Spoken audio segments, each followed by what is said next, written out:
Hey everyone, good to be with you. Thank you for being with me. Investing in the property market can be a great way, as you know, to build wealth and secure your financial future. However, it can also be a minefield of challenges, and I don't think many people tell you that. From finding the right property to navigating, it's a pretty competitive market out there, right?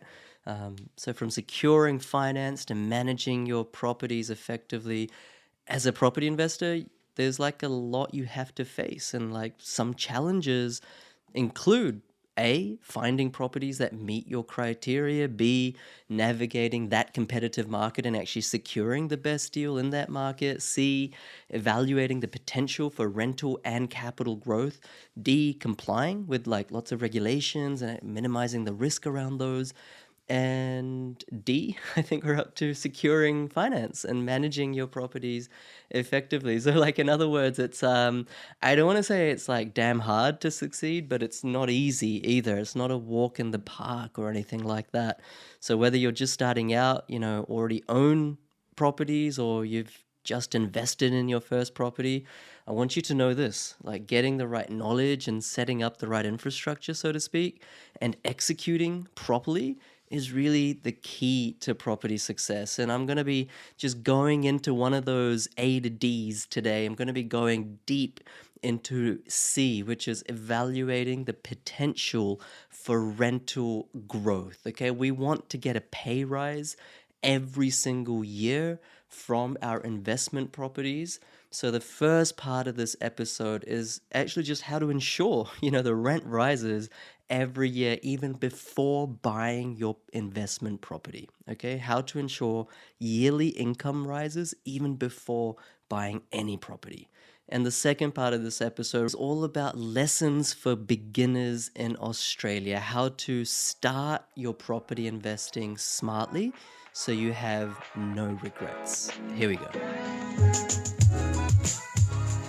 Welcome to the Oz Property Investment Mastery Podcast. My name's PK, and I help busy people build passive income by buying top 5% growth and cash flow property and build a portfolio using data without wasting months doing research, spending weekends at inspection or catching flights, or dropping $10,000 to $20,000 on buyer's agents every single time. So if you're confused, lack confidence, and just overwhelmed with all the information and marketing misinformation available online and don't know where to start, then this show is for you. I've just raised rents in all of my properties across my portfolio, and that's given me another $5,000 to $6,000 of income for 2020. All right, and that's something that probably took me less than 20 minutes to do, because I just had to message my property managers and they took care of it. And it's a win-win situation. This is the most important thing. I benefit from that, but also my tenants benefit from that. So when it comes to property investing, people think that all there is to property investing is buying a house wherever in your local neighborhood and it'll take care of itself. It's really not like that. Just like an iceberg, you see a tip of it above the water surface, but the majority of the iceberg is underneath the surface of the water. Property investing is just like that.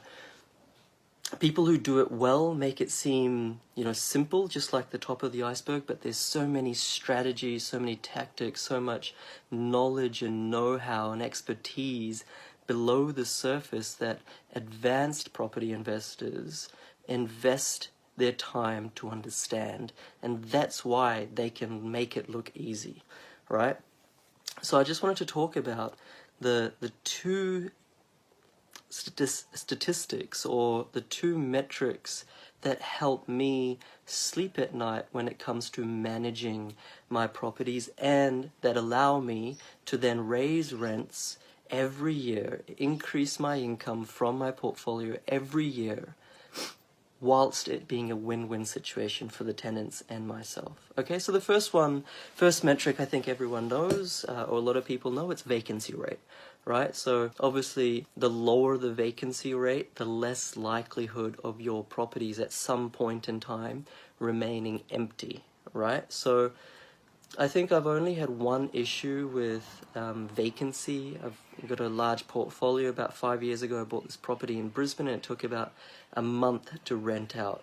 I can empathize with those of you who are property investors, or those of you who are wanting to become property investors but have this monkey on the back that, what if the tenants trash the place, what if the property remains vacant, it's going to be a really dud investment, all that sort of noise that's in your head.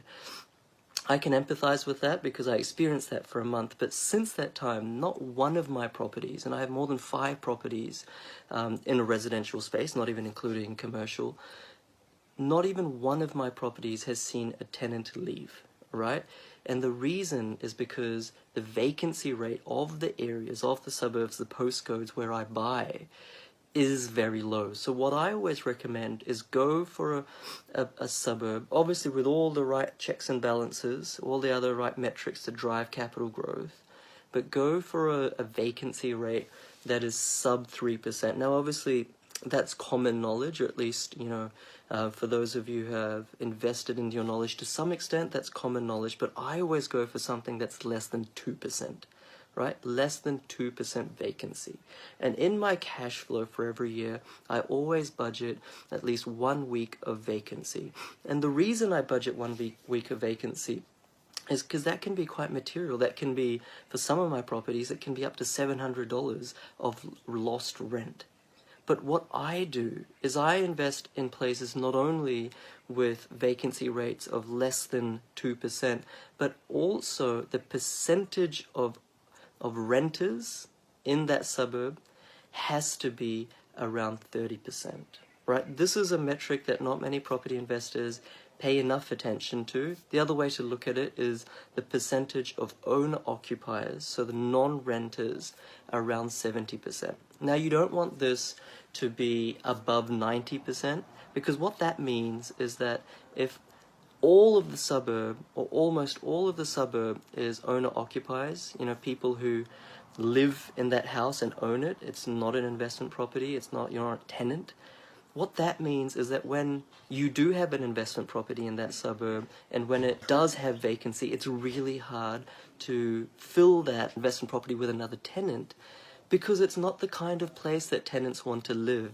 It's a suburb where owner-occupiers are attracted to. It's not the kind of place that's on the wish list of most tenants. It could be too expensive, it could be too far away from the city, all these sorts of things, right? So make sure that your owner-occupier percentage is less than 90%. I normally try for something around 60 to 75%. All right, and you don't want to be too low either. You don't want to invest in a suburb where the owner-occupier percentage is like 50%, because that means that there's so many rentals available, so many investment properties. There's so much tenancy around that suburb that when your property comes up for your renewal and your tenant doesn't renew their lease, then you're fighting and you're competing with almost 50 or 40% of the housing stock in that suburb, right? And so that's the reason why the sweet spot is around 65 to 75% owner-occupiers, right? Not too high, because then tenants aren't even attracted to the area. Not too low, because then there's so many rentals out there and you're fighting with almost half the properties in the suburb to get your lease out. Okay, so these are some ways that I always recommend that you can manage your properties. You can find your properties, in a way that management becomes easy. And this is because, my students and myself, we follow these types of strategies. That's why every year we can increase the rent, and that's mutually beneficial for me and also for my tenants, because we invest money in making sure those houses are as good, if not better, than any that they could find in the suburb. We invest in the maintenance of the house, we treat them right, and sometimes I actually get, believe it or not, I got a Christmas card from a tenant this year, and look, I did increase the rent $10 for that tenant, But the ultimate litmus test or barometer of whether they're happy is if they actually tell you that they're happy. And this tenant sent me a Christmas card. So, it's a mutually beneficial arrangement. You never want to do anything in life which is exploitative. It needs to be a win-win situation. So that's what I would recommend even before you're starting your investment property journey, so that you buy investment properties that are easy to manage. I've never had a vacancy, have never had a tenant leave any of my houses, and I've always put the rent up every single year. Okay, so I just wanted to share that information with you. Remember, property investment is a science, but it's also an art. Make sure you invest in yourself, make sure you find the strategy that's right for you, and then make sure you understand all the layers beneath that so that you can make your investment property journey successful. Okay, the two metrics, the two measures that I've shared with you today, vacancy and owner-occupier percentage, are just two of the many that you need to understand, but you need to understand all of them, because property can make you very wealthy, but could also set you back if you don't do it right. And now in the second part of the episode, let's talk about the key lesson or lessons for beginners in Australia so you buy your first property with no regrets. Let's go. I'm seeing a lot of people being a bit blasé about their property investing. Look, I'm not getting anything out of it, but please put in the work, both hard work and smart work, to find the right suburb and find the right property. Don't think of it as, let's just get any old thing and we'll start educating ourselves after the first investment, or let's at least get our foot into the door, onto the property ladder, and then we can start thinking about how we optimize after our second or third or fourth property. Look, I know so many people that have 3 properties and they're looking back and they're thinking, why did I buy those properties? Those properties aren't giving me the income that I want. They haven't gone up at all, or they've only gone up like $50,000 in the last 3 or 4 years, which, by the way, is not that great of a performance, right? There's so many people that I talk to in that position, and they're thinking, is this all that property investment can give me? Okay, so guys, please put in the hard work and the smart work to get the right property from property number 1, okay? Because a 1% difference in an increase in capital growth, right? So let's imagine your property grows at 3% versus 4%. Putting in the right work to get that 4% growth property literally means hundreds of thousands of dollars of additional capital gain over the course of you holding that property for 10, 20 plus years by the time you retire. And the thing is that not only is it going to give you much more capital gain or capital growth if you put in the right work and have the right system to buy the property, right? Not only is it about the capital growth, but that growth transforms into income. Okay, so where you could have had a $50,000 income from a single property, you may only get a $30,000 income, right? I know those numbers are, there's big differences between them, and the differences can be explained by the rule of compounding. Okay, so obviously any growth that you get in the short term is further exacerbated by growth in the long term, and vice versa as well. So look, don't be one of those investors that thinks, I've only got $50,000. Let me just get into the game. Let me just get into the property market, and then, things will take care of themselves afterwards. No. Start from the start, doing the right thing. Start from the very start, becoming advanced, because how your first property performs dictates how soon and what property you can get for the second one. And the second one dictates the third one, and the third dictates the fourth one, and then development potential, etc., etc., etc. Okay, so just a bit of I'm trying to be a bit alarmist here. Don't just get any old property. Don't just shoot by the hip and get any old property for your first one. Work smart, work hard, get the right property. It'll reap rewards.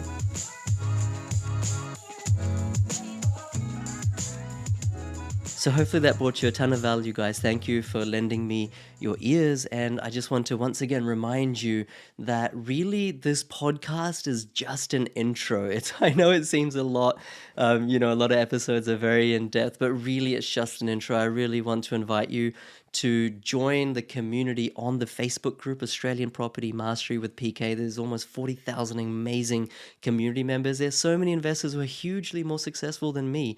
Like, let's all learn together. It's free. Please join. And also the YouTube community, also called Australian Property Mastery with PK. There's almost 30,000 subscribers there. And there, the difference really with the episodes are that it's much more visual. So I've actually shared way more than 2,000 charts across almost 800 videos.